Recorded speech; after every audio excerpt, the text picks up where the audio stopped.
Welcome to the Wirecard Saga, a podcast with Tom Fox and Mikhail Ryder-Gordon, Managing Director of Institutional Ethics and Integrity at Affiliated Monitors. Over this podcast series, we're going to take a deep dive into the Wirecard Saga to see where it may take us literally across the globe.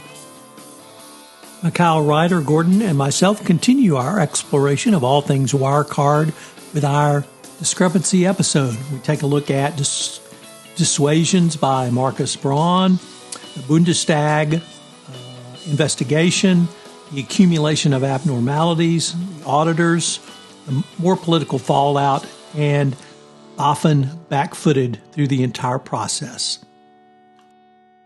Hello, everyone. This is Tom Fox. I'm back again with Mikhail Ryder-Gordon for another episode in the Wirecard Saga. If you've been listening to this podcast, you know that we have now spun this podcast off to its own separate podcast, separate and apart from the FCPA compliance report. So, Mikhail, first of all, welcome to our new and old podcast. Our new and old podcast. Thanks, Tom. It's great to be back, or new. I'm not sure which. Well, we are recording this the first week after Thanksgiving, and we missed the week of Thanksgiving, so we've got a fair amount to catch up on, Mikhail. So where do you suggest we start today? Oh, gosh. Okay, well, let's just tell the U.S. listeners right now, I know your celebrations were smaller, but chances are good you still overindulge. So really, on the eating front, let's face it, you're going for a walk or a run to try to work some of it off. So just download us right now. This podcast, this is going to keep you company. We got a lot of good stuff. It's juicy, like a turkey. Okay, so whilst U.S. folks were tucking into turkey, the Bundestag Investigative Committee were grappling with some turkeys of their own. Herr Braun, we're speaking to you. Not once to celebrate Thanksgiving, the IC plowed on with hearings, and oh my gosh, the stuff that's come out in the last 2 weeks. All right, first up, or should we say first in the dock, disgraced former CEO, Wirecard, Markus Braun.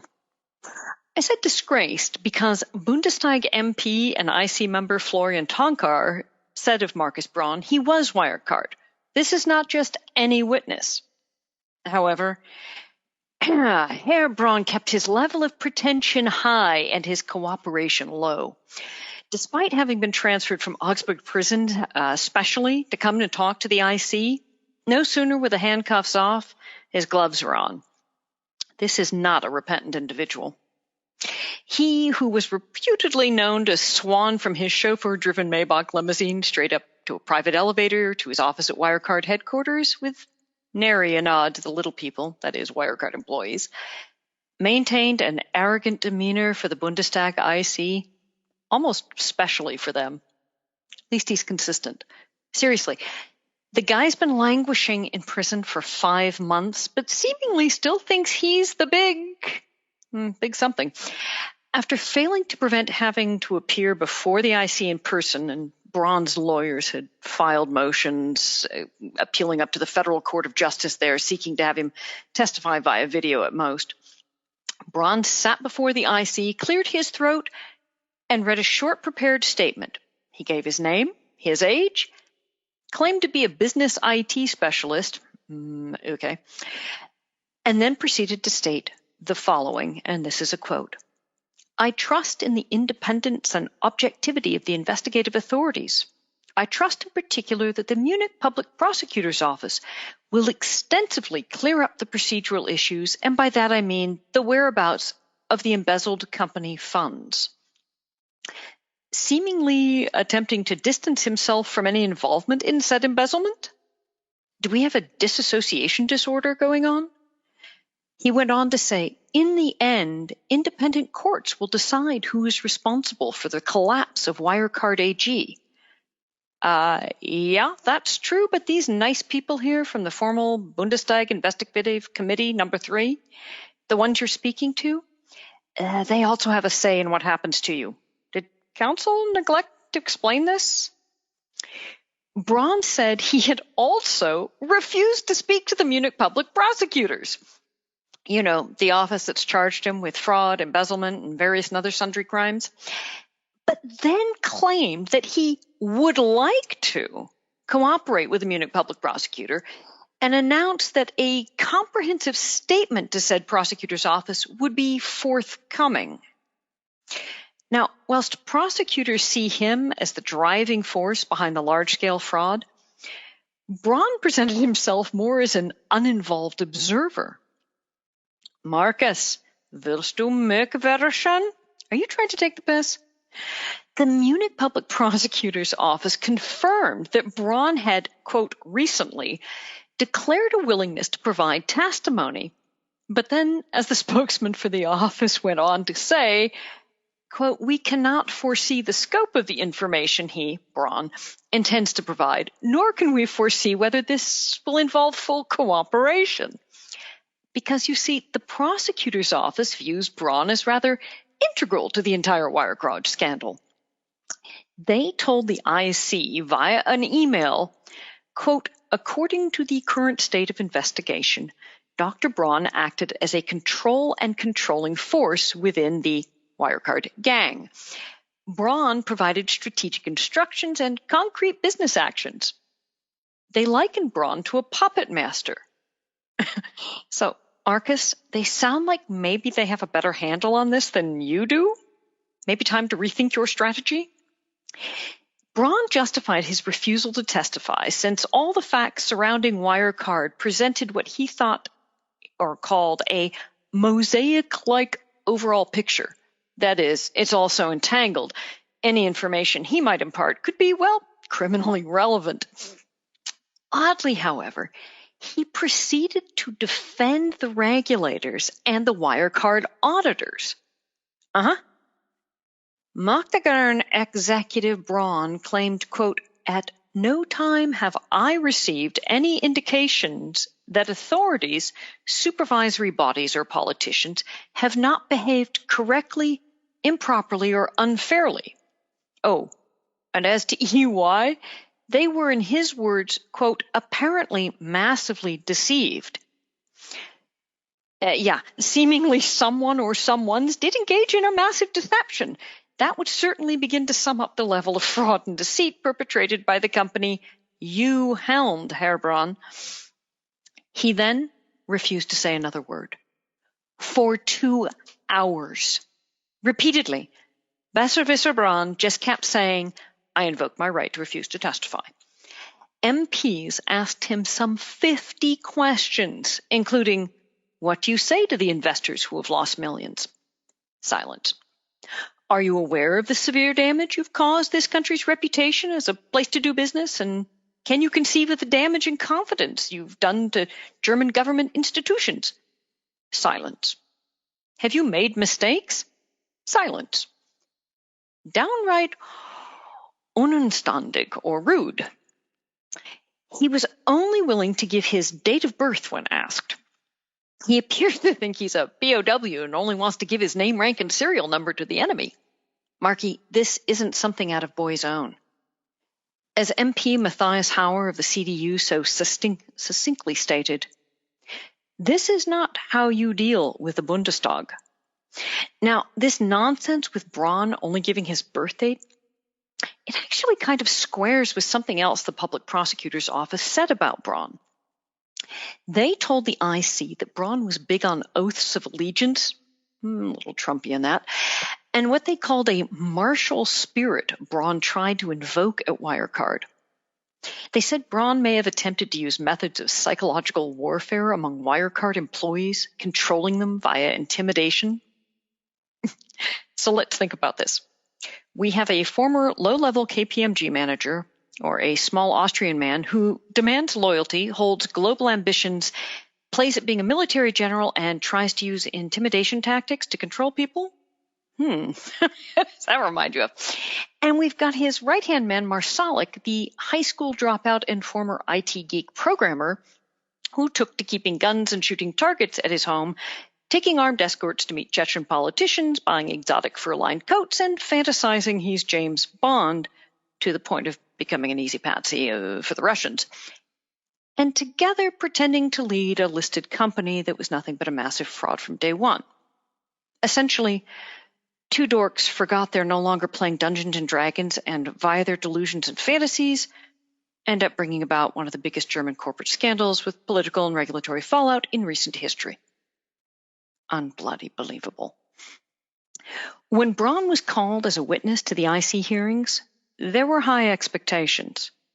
As a member of the FDP party, Frank Scheffler said, and I'm paraphrasing here, apart from Marsalek, Braun is probably the main person responsible for the Wirecard fraud who can shed light on what happened.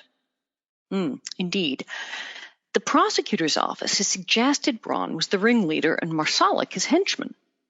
And the IC was so certain that answers to many of their questions would finally be forthcoming when Braun took the witness stand. Entanglements with intelligence services that the committee members wanted information on, not to mention Braun's meeting in 2019 with State Secretary and Deputy Finance Minister Jörg Kukis. You know, the one where rather unexpectedly Kukis made a house call to Braun's home without anyone else from the ministry to be part of that chinwag. Several parties, including the AfD, the Greens, and the FDP, find that visit highly suspicious and were hoping to get some answers out of Braun. So, too, the committee thought it would be hearing details about Wirecard's interaction with Chancellor Merkel's office as well. And let's not forget Wirecard's chumminess with Finance Minister Olaf Scholz. Inquiring minds want to know, especially in the lead up to the 21 national elections. In fact, Braun's lawyer had announced that Braun would comment on his contacts with politicians and regulators. Oops, I guess counsel forgot to tell Mark to speak up. To quote another MP, Jens Zimmermann, who was anticipating Braun's testimony, today it is getting serious. Only thanks to Braun keeping mum, it didn't get serious in quite the way the Bundestag was expecting. Members of Parliament were more than a little annoyed by Braun's behavior. They also asked questions on a trial basis that had nothing to do with the specific allegations. They just said, for instance, what's your attitude to, say, good corporate governance? Or how do you think a company like Wirecard should fundamentally function? Braun had nothing to say. Florian Tonkar from the FDP admonished Braun that his complete refusal did not correspond to the prevailing legal view, saying that the prosecutor's investigation is on the same footing as the IC committee. Another SPD member, so indignant, she asked Braun if he knew the damage he'd caused to the economic system and to Germany as a whole. MP Damasi broadened his questions as the hours ticked on and Braun sat there mute, even raising the question of whether Wirecard had profited from child pornography. Now, on that one, you'd expect at least a denial. Braun remained silent, didn't even try to refute it. Daniel Baez, MP with Alliance 90 and the Greens, warned Braun that his conduct before the committee influenced his perception in the history books, since, after all, Wirecard, one of the biggest German economic scandals ever. Braun held fast. Another MP, the chair of the IC committee, Gottschalk, had asked a number of questions. Still, Braun didn't answer. Is Braun bescheuert or stupid or crazy? The IC was more than a wee bit peeved. The lower house of the Bundestag has started formal proceedings against Braun, which require him to substantiate his refusal to cooperate and to answer under oath. If his justifications fail to validate his grounds for his refusal to talk, additional jail time and fines are a strong possibility, according to members of the IC. In fact, Florian Tonkar found Braun so unconvincing, he said, quote, he seems to include himself to be a victim of fraud of some unnamed party. I don't believe him. It's a strategy that isn't credible. Indeed, the IC was so angered by Braun and his stubbornness. During a break in the session, you could overhear MPs discussing potential sanctions to levy against Braun for being so obstinate. He is going to be called back. They've made it clear. The IC will be calling Braun back to testify, And the next time, the IC has made it clear Braun will face legal retribution if he refuses to answer the committee's questions. In fact, as one member of the IC said, "I guarantee one thing, we will invite him again to testify to the committee. This is not the last time we've seen Markus Braun in the German Bundestag." Now, Braun's attitude, it's an unusual strategy. Not testifying prior to filing his statement with the public prosecutor, that's not surprising. However, the fact that he has admitted to not yet cooperating with a public prosecutor doesn't bode well for his future. His failure to demonstrate respect or remorse to the Bundestag, the German public, or to any of the investors who lost vast sums of money is not really sitting well with much of anyone, at least in Germany. But then Herr Braun isn't German, is he? As Braun was leaving the hearing room, Fabio De Masi offered him a copy of a recent book by German journalists about the Wirecard scandal, asking Braun if he needed any reading material in prison. Braun didn't bat an eye and calmly replied that he, quote, "didn't need any literature, thank you." Well, no, not with all those Biggles books still to finish learning from. The IC continued to be somewhat thwarted from the slew of folks that followed Braun. It had summoned Stefan von Erffa, Oliver Bellenhaus, Wolf Matthias, Thomas Eichelmann, and Tina Kleingarn to testify. Now, former Wirecard head of accounting von Erffa and former Wirecard Middle East exec Bellenhaus also invoked their right not to testify, but they handled matters just a little differently from Braun. Bellenhaus, via video conferencing from Steidelheim prison, apologized to the IC. After introducing himself, he stated, quote, "First of all, I would like to thank you for giving me the opportunity to make my introductory statement, and I would like to take the opportunity to apologize to you as representatives of the public as well as to the injured parties. The matter to be clarified here today is a huge disaster that cannot be glossed over by anything." He went on to say that he would face his individual responsibility, but asked the IC to understand why he was unable to testify to them at that moment. Because you see, unlike Braun, Bellenhaus, and recall, he was the first to the post back in the summer to turn himself into the public prosecutor's office and agree to be a witness for the prosecution. Unlike Braun, Bellenhaus is already working with the prosecutor on a complete statement and a plea deal. As he told the IC, he's been working with the public prosecutor's office at full speed to clarify all the complexities and arrive at an agreement. Remember, Bellenhaus has already admitted in a public confession that he falsified Wirecard's balance sheets in collaboration with Braun and Marsalek. So with his attorney at his side, Bellenhaus told the IC that he could anticipate him being available to testify to the committee in early January at the very latest. Ooh, listeners, this is going to be so good. A seasonal prezi just for us. Bellenhaus's contrition and willingness to provide a specific timetable for testimony went down a treat with the IC. MP Matthias Hauer told Bellenhaus at the hearing, "We've taken note of your statement and note that you've apologized. It's more than we've heard from anywhere else today." Fabio De Masi added, "Oh, Mr. Bellenhaus was apparently the only one who understood what the public expected of him." Von Erffa, he refused to testify, but did tell the IC he would work with them in the future. After Bellenhaus's statement and a bit of pressure from the IC, von Erffa capitulated via his attorney and agreed to appear before the committee again in January, and at that time he would testify. So this anticipates that von Erffa will have completed his interviews with the public prosecutor, filed his initial statement with that office, and made a preliminary deal with them.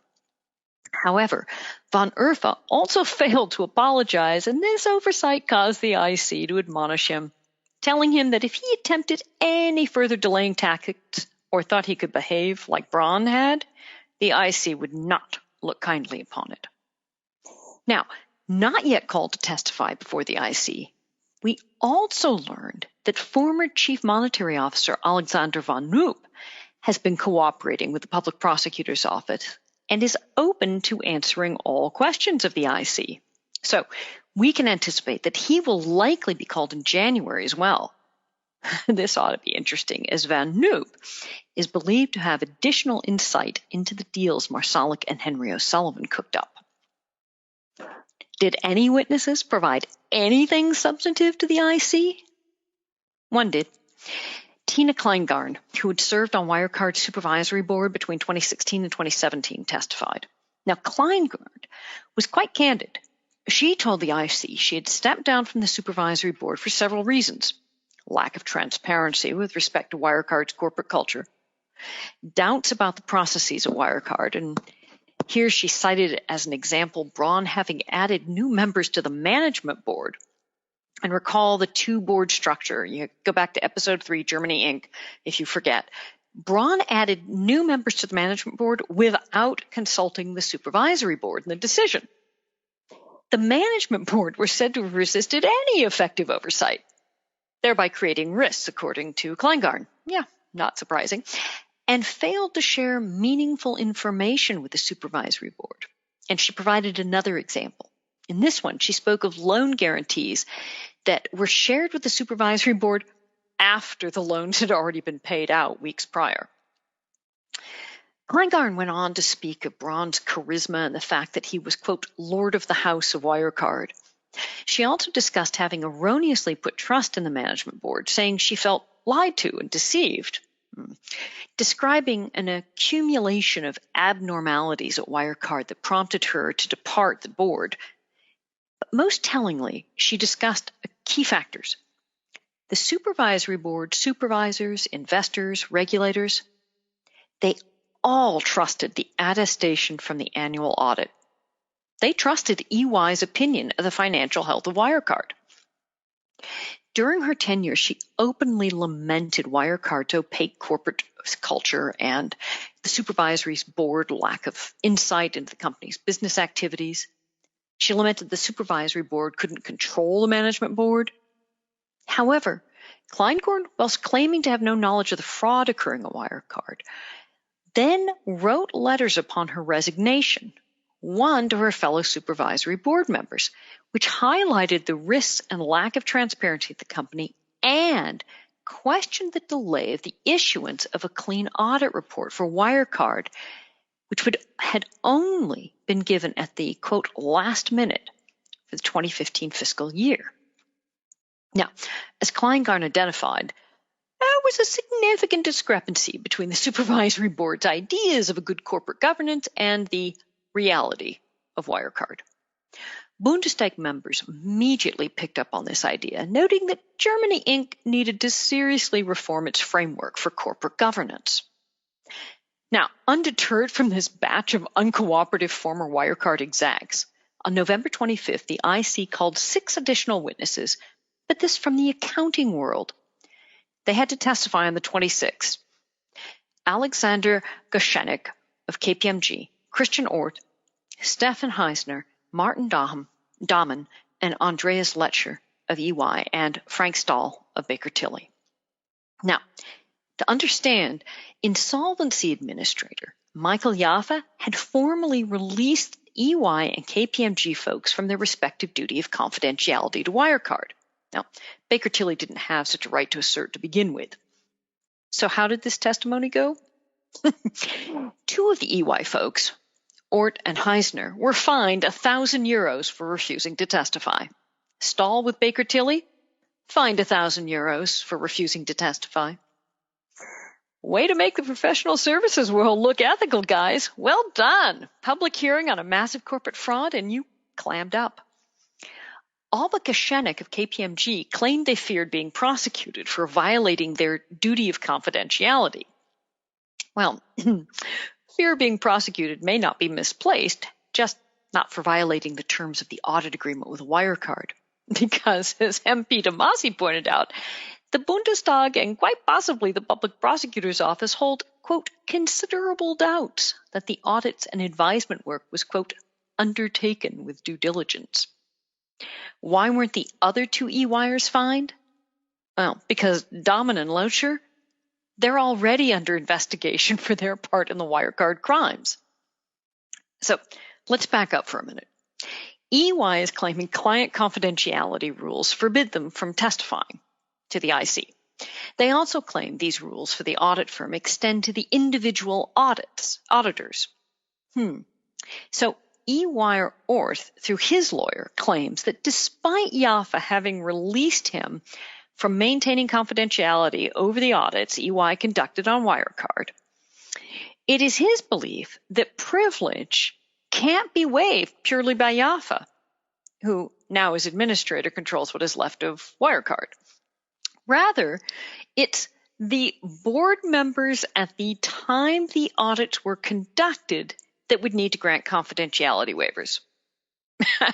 Folks, this essentially has EY and Baker Tilly claiming they need Braun, Marsalik, von Urfa, and compadres to waive confidentiality. Seriously?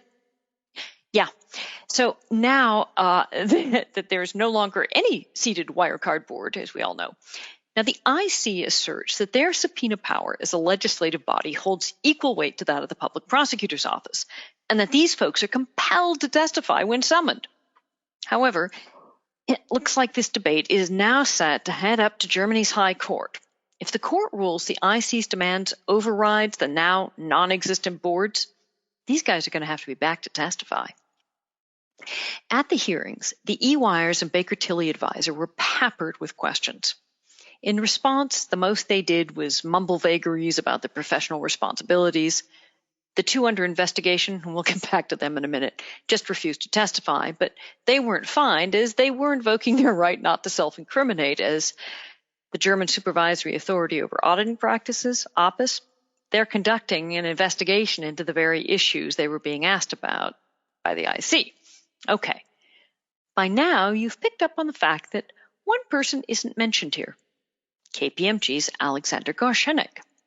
Now, Goshenik had plenty to tell the IC. He walked the IC through the special audit KPMG had been tasked to perform on Wirecard Asia.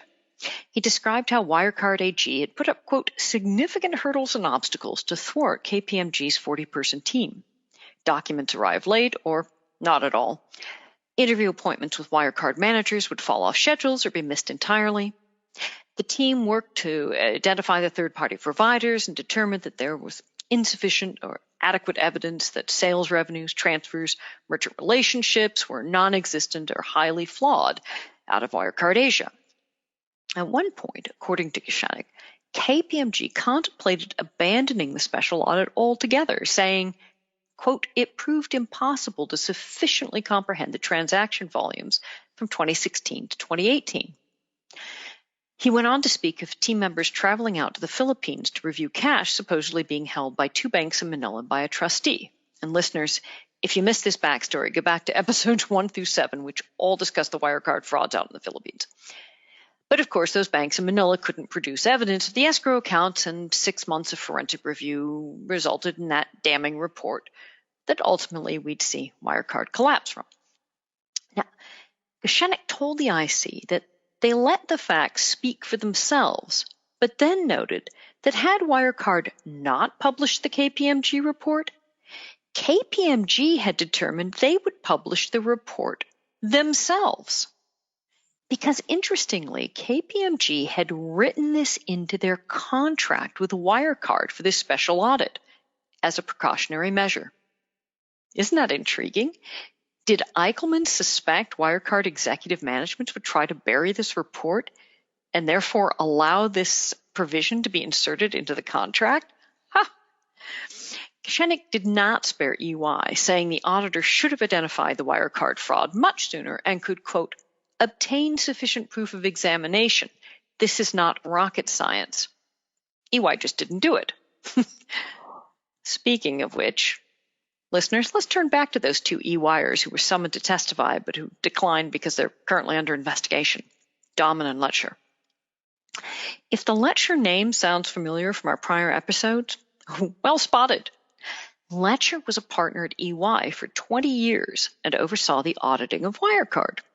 He departed EY less than 2 years ago to join Deutsche Bank as its head of accounting. Well, awkwardly for all involved, APAS, that audit oversight agency, is now investigating Dahman and Letcher's role in the Wirecard scandal. As in, how did EY and the two most senior partners with direct oversight of the audits manage to not find evidence of this massive fraud, specifically those bogus profits the company reported from 2015 onward. But the ick factor goes deeper than that. It transpires EY, Letcher's prior employer, is set to become Deutsche Bank's auditor in 2021. Well, that's convenient. We haven't discussed it in detail in this podcast, but Deutsche Bank has suffered its own litany of financial scandals over the past decade. Opus is scrutinizing Letcher for potential violations of professional duties. Now, if found guilty by Opus, Letcher and Dahmen would likely be fined. They could even be debarred, although now that Letcher's not functioning in an auditor capacity with Deutsche, that wouldn't necessarily be much of a punishment. However, it turns out that Opus quietly let the Munich Public Prosecutor's Office know that, EY may have acted criminally with respect to Wirecard. Oops. So the prosecutor's office is currently evaluating whether to bring criminal charges against the firm or certain partners responsible for auditing Wirecard, like Letcher and Dahmen. Now, I don't care what major auditing firms may claim. We know and they know, and investors, regulators, and boards take those annual audit reports to heart. And German parliamentarians appear to hold this view as well. Whilst many were online shopping for Black Friday, on Friday, November 27th, the Bundestag heard debate and reviewed two proposals submitted by two opposition parties to seriously reform corporate audits. This is a big first.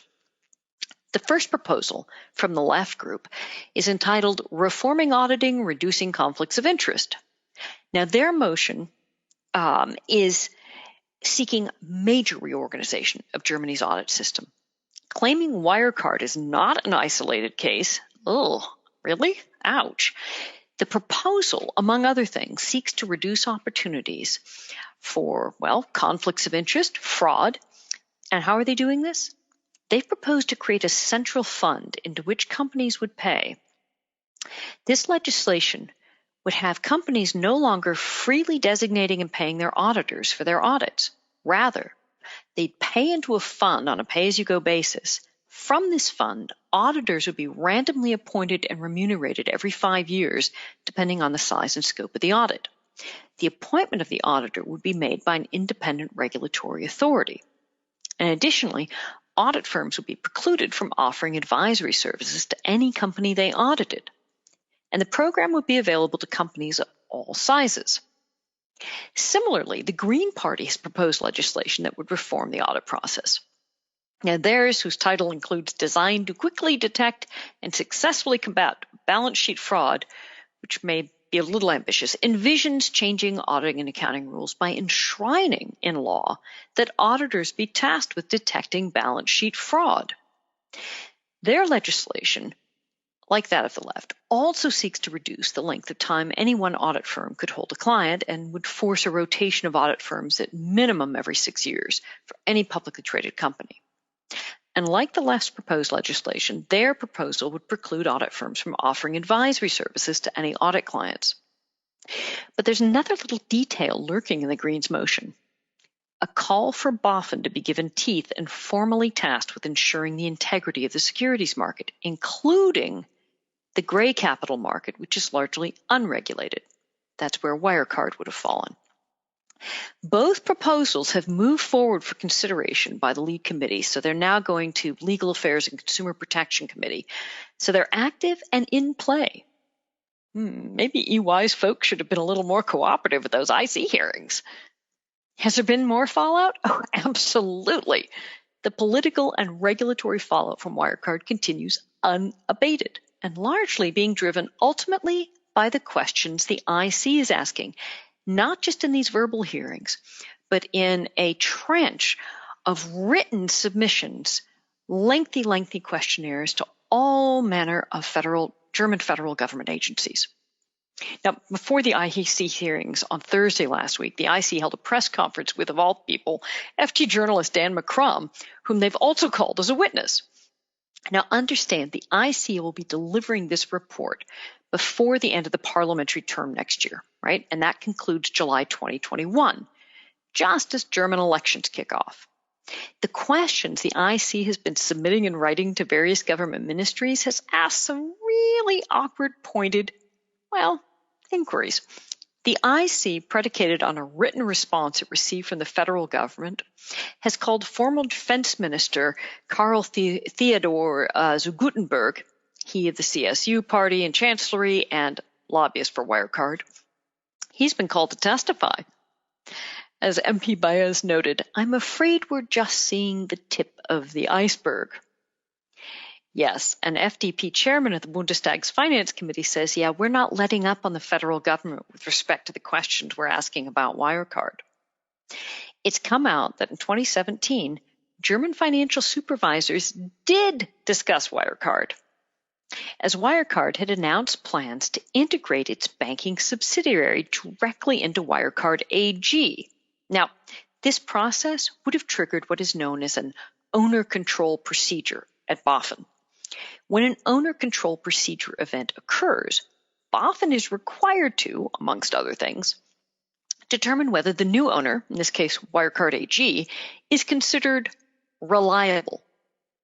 BaFin apparently did look at the deal and then gave the German central bank a thumbs-up report. However, Wirecard failed to execute the integration within the required time period. Why? Well, the Bundestag Finance Committee asked for details from the ECB as to why it hadn't discovered any reliability issues with Wirecard during this owner control procedure. The Finance Committee received bupkis in response. So they tried their luck with the federal government and asked the same question. BaFin answered, saying Wirecard's reorg of Wirecard Bank into Wirecard AG was aimed at avoiding an otherwise existing obligation to consolidate and was viewed in hindsight by BaFin as a diversionary tactic. The Bundestag's Finance Committee, in receiving this response, said, and this is a quote, "One cannot fail to regard the worthless audit results of the ECB and BaFin as a resounding slap in the face for creditor protection." The IC had already asked BaFin for details on its employees and those of other ministries and subordinate authorities involved in any form of supervision over companies, asking about, well, potential insider trading. Remember all of those BaFin employees who turned out to hold Wirecard shares? Well, BaFin responded to the IC's questions, identifying some 497 trades or trading accounts associated with no fewer than 85 BaFin employees that held Wirecard shares between January 1st, 2018 and September 30th, 2020. 497. The IC then asked, well, how many of those 85 employees disclosed these Wirecard transactions in advance? Answer, none. The IC views this as, well, potentially violative of the German Securities Trading Act or the Market Abuse Ordinance or both. BaFin admitted only 3 out of the 85 employees had admitted to the trades after they'd made them. BaFin then further admitted its employees, while subject to the general prohibitions of insider trading, and if said employees were identified as having engaged in insider trading, it would admittedly constitute a crime as well as a breach of duty. But BaFin says there really doesn't exist an obligation to disclose, quote, non-commercial securities transactions. So as an agency, they don't really know to what extent their employees have invested privately in such securities. There are special declarations that separate private interests from their job duties. Seriously? The IC fired off a lengthy list of subsequent questions to BaFin regarding these 497, quote, private finance transactions involving Wirecard. So we'll see what BaFin comes up with as a response in its next round. Meanwhile, the Federal Ministry of Finance quietly let slip that they've formed their own compliance unit, claiming it's not because of Wirecard, nothing to do with the scandal. The timing just happens to coincide. What does the compliance unit include? New insider trading prohibitions, improved transparency, and efforts to avoid the appearance of conflicts of interest by employees. Purely coincidental coming up with these new rules and oversight unit during the Wirecard hearings. Oh, sure. It has also come out that BaFin fielded an objection from the Bundesbank regarding BaFin's short seller ban on Wirecard back in 2019. Now, listeners recall, back in episode 10, I had discussed EU law regarding when it was and was not appropriate to claim threats to national financial security when invoking bans on short selling. It came out on November 24th that, yes, it would seem the Bundesbank questioned BaFin's analysis and said it couldn't really justify the ban. There wasn't a national financial security threat just because of bad news about Wirecard. But BaFin ignored it. PrEP, useless agency that it is, sided with BaFin because whilst they didn't actually ask for evidence, they made the assumption that BaFin couldn't possibly have made this assertion or this claim as a threat to financial security unless it possessed evidence that contraindicated all of the negative press about Wirecard. It assumed BaFin had something to refute the negative press? Really? Meanwhile, in response to questions the IC posed regarding Wirecard's liquidity and financial supervision have said, further details about those outsized loans from various banks. Remember in episode 4, I discussed the huge losses incurred by lenders such as ING and ABN AMRO? Well, greater details have emerged as part of a response to the IC's questions to the federal government. 15 banks extended 1.8 billion euros to Wirecard that subsequently disappeared just prior to the company filing for insolvency. Turns out 363 million euros was funneled to 3 names we all know so well. Al Alam in Dubai, that was Bellenhouse's group connected to Wirecard Middle East. Pay Easy Solutions in the Philippines, that was Christopher Bauer and involved in concealing the false accounts in that country, and OCAP Management in Singapore. Our boy O'Sullivan, all 3 directly tied to Marsalic. In the first quarter of 2020, Wirecard paid out some 870 million of these loan monies. Now, interestingly, of the 15, 2 banks are Chinese state-owned, Agricultural Bank of China and Bank of China, and 2 are Austrian. The table of loans and known payouts has only prompted the IC to issue another extensive round of written questions back to the government. See, answer one question, get asked 5 more. Further fallout from the disclosure around Marsalic's ties to foreign intelligence agencies? Yep. The IC bombarded the federal government with questions about Wirecard, Marsalic ties to Russia via the Austrian and Russian Society, the Austrian BVT, and received back as a response from the German State Secretary himself, Hans-Georg Engelk, that after careful consideration, the government doesn't want to answer these questions. Invocation of working methods and procedures of German intelligence agencies, mumbles about jeopardizing active operations, information sought by the Bundestag was so sensitive it was classified, even compartmentalized.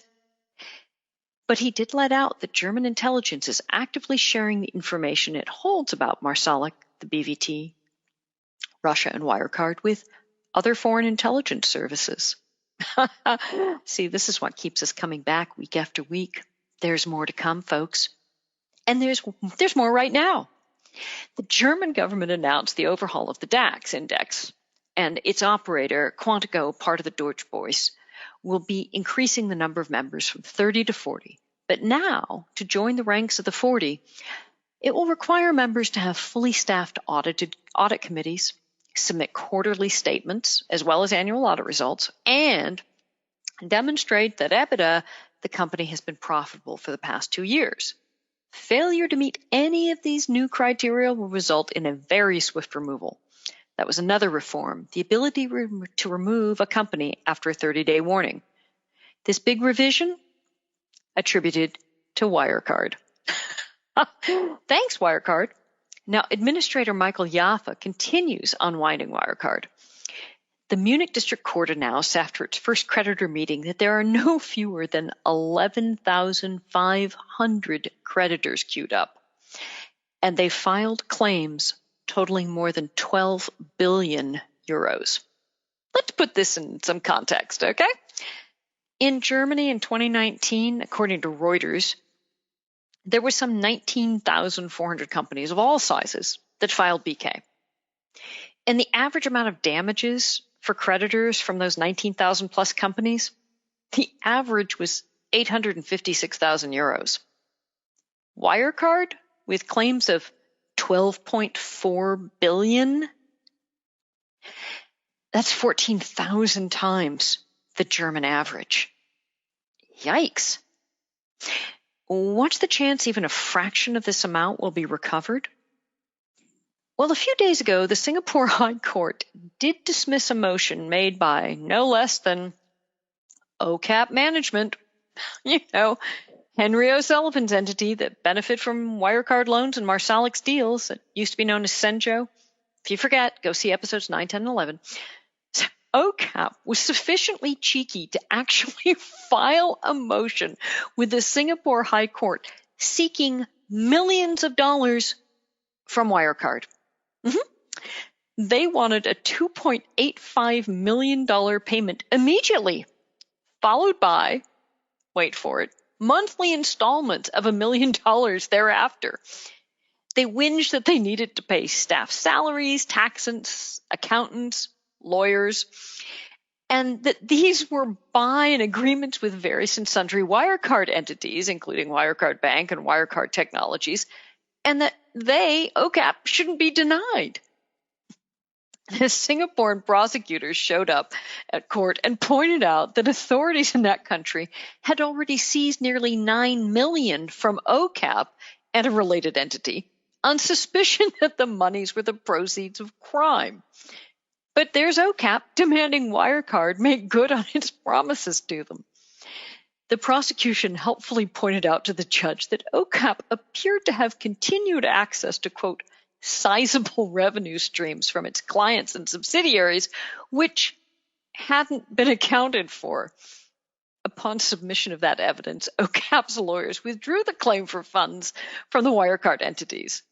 Now, recall, OCAP's current MD is a former Wirecard exec married to a current Wirecard exec.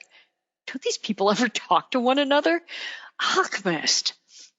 At least this isn't going to cut into what Jaffa can recover for the creditors, now that it's not going to be paid out to OCAP. Jaffa thus far has raised nearly 500 million euros from the sale of the various Wirecard bits and pieces, but that is nowhere near that 12 billion. He may have to resort to paying creditors in beads and trinkets. There must be some Wirecard branded swag that could be auctioned off to raise funds for repayment. Aren't there some Wirecard beach towels or something? Did I mention that the 12 billion for the 11,500 creditors does not include the 6 primary Wirecard subsidiaries who are also insolvent but have to hold their own creditor meetings? Now, technically, the shareholders who lost money don't qualify as creditors yet. How could they qualify? Well, they can file for damages from the fraud, so expect that list of creditors to grow substantially. Okay, folks, we are out of time despite having so much more to chat about. On upcoming episodes, we'll take that deep dive into that ESMA report and analyze what controls are or are not so effective when it comes to supervising FIs and detecting and preventing money laundering, using, of course, Wirecard as our exemplar. And whilst we wait for the explosive testimony that we can anticipate from Von Erfa and Bellenhaus and company in January, we'll get back to 2 of the sectors that earned Wirecard profits because, let's face it, nothing says holidays like games of chance and porn. And we'll pick up the investigations into Wirecard activities going on in other jurisdictions, the US, Mauritius, Singapore, the Philippines, the UK, New Zealand. And we'll continue analyzing what is coming out of the IC. So stay tuned. That's it for Lies, Spies, and Corporate Crime, Wirecard the Saga this week. I'm Mikhail Ryder-Gordon. Thanks to my host, Tom Fox of the Compliance Podcast Network. We'll be back next week. As I said in the introduction, Mikhail Ryder-Gordon and myself are going to be taking a deep dive on the Wirecard case over the next several weeks. I hope you will join us again. This special podcast series will focus on the events on the ground and each week, and then we're going to take a deep dive. Some of the topics we're going to cover include Germany Inc., the regulatory response, what this means for the overall fintech and EU regulatory world, and a variety of other interesting angles to the Wirecard case. I hope you will stick with us throughout this series. I know you will find it incredibly enjoyable, as this is one of the largest frauds since the Enron WorldCon days, and the largest accounting fraud in Germany since World War II. It's going to be a ton of fun. Thanks again for listening. Please leave us a review. We would greatly appreciate that on iTunes.